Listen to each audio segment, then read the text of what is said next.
Now you're just somebody that I used to know. Used to, be used to, get used to. Also similar, but so different. Let's find out.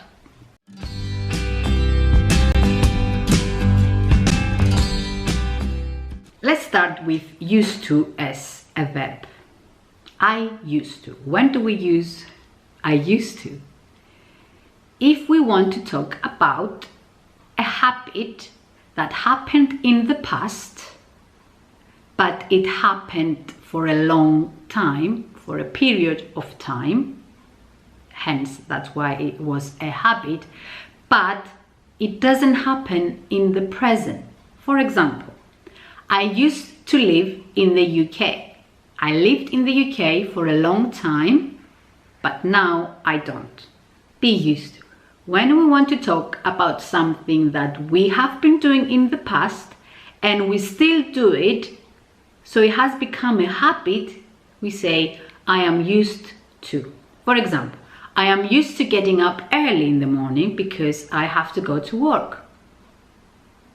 And finally, get used to. If we want to talk about an activity that we didn't do in the past, but we started to do it now, and it hasn't really become a habit yet. For example, I'm getting used to living in Cyprus. So that's the difference between the three. Now, the most important part, the form. They are formed in a different way, which it can be confusing. So, if it's a habit we did in the past and we don't do now, we use used to. USED to. In this case, used to is a verb. So you make sure if you form a question, for example, did you used to live in the UK? You remove the D. Same goes for the negative form. I didn't used to. Used to is followed by the infinitive. I used to live in the UK. I used to play tennis. Play, live. Got it? Be used to. In this case, used to is in its passive form. So you treat it as passive. For example, if you use it in the past, I was used to, you still keep the same form, used to, the participle.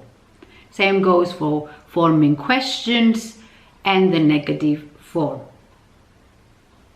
I'm not used to it. USED. Also, it is always followed by ing. I'm not used to waking up early. Finally, get used to. In this case, again, we use used as the participle. We don't change it. It's always USED. But we do change the verb get. I'm getting used to living in Cyprus. Did you get used to waking up early? And again, is followed by ing. Waking, living, playing. Always followed by ing. Now, let's put it into practice. I'm going to give you some words you can form sentences with. And I will ask you to either use used to, be used to, or get used to. You can pause the video, have a look at the sentences and the example, and come back to check. Ready? Let's go. Okay, let's check your answers. Hope you found this useful. See you next time.